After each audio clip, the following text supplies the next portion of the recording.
ব্রহ্মপুত্র, যমুনা ও মেঘনার উজানে বন্যা দীর্ঘ হয়ে থাকতে পারে জুলাই আগস্টেও।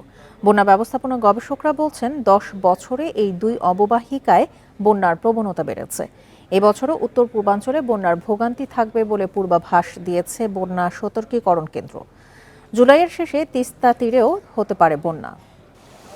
এখন জন্ম সনদ দিয়ে খোলো বিকাশ স্টুডেন্ট অ্যাকাউন্ট। নিজের বিকাশ নিজে কর। কয়েক দফা বন্যায় বিপর্যস্ত উত্তর পূর্বের সিলেট, সুনামগঞ্জ, মৌলভীবাজার, নেত্রকোনা। পানিবন্দী প্রায় 15 লাখ মানুষ। এবছর লানিনার প্রভাবে অতি ভারী বৃষ্টি হচ্ছে চেরাপুঞ্জিতে।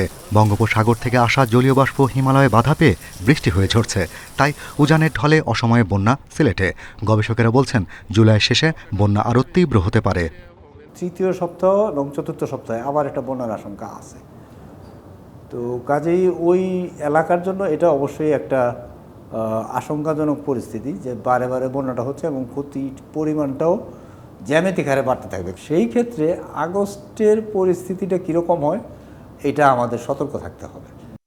উত্তর পূর্বের হাওর একমাত্র এলাকা যেখানে 3 দিক দিয়ে পানি ঢোকে। হিমালয়ের উজানের পানি উত্তর থেকে দক্ষিণে নামে, বরাকের পানি পূর্ব থেকে পশ্চিমে সুরমা হয়ে আসে, আবার দক্ষিণ দিক থেকে উত্তরে প্রবাহিত হয়ে কুশিয়ারার পানি আসে হবিগঞ্জ, মৌলভীবাজারে। এসব পানির মেঘনায় মেশার একমাত্র পথ খালিয়াজুড়ি ও ভৈরব বাজার। তবে ভাটিতে নানা বাধায় বন্যা তীব্র হচ্ছে। সাবমার্জিবল এমব্যাঙ্কমেন্ট হলো রাস্তার তুলনায় আছে মাত্র 8%।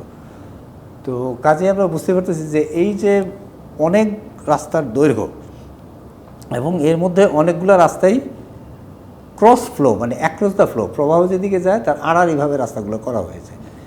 এই কারণেই মূলত পানিটা ওইখানে আটকে থাকতেছে। একই সময় ব্রহ্মপুত্র ও যমুনায় দেখা দিয়েছে বন্যা। কয়েকদিনে কুড়িগ্রাম, গাইবান্ধা, জামালপুর, বগুড়া, সিরাজগঞ্জ, টাঙ্গাইলের বেশ কয়েকটি পয়েন্টে পানি বিপদসীমার উপরে বইছে। তবে পদ্মার পানি এখনও বিপদসীমার নিচে থাকায় বড় বন্যার শঙ্কা কম। যেহেতু ভারতে বৃষ্টিপাত হচ্ছে, যদি ব্রহ্মপুত্রে বন্যা হতে পারে, যে ডেঞ্জার লেভেল ক্রস করতে পারে। কিন্তু আপনি যদি এখন দেখেন গ্যাঙ্গেজে, সেখানে কিন্তু দেখবেন যে প্রায় ডেঞ্জার লেভেল থেকে অনেক নিচে পানির সমতল। কাজে এখনও কিন্তু মানে দুইটা বেসিনে একসাথে বন্যা হওয়ার সম্ভাবনা আমি দেখি না। বন্যা সতর্কীকরণ কেন্দ্র বলছে ভারী বৃষ্টিতে কয়েকদিন তিস্তা, ধরলা, দুধকুমার তীরের নিম্নাঞ্চলে বন্যার আশঙ্কা রয়েছে। Shahriar Anirban, independent news, Dhaka.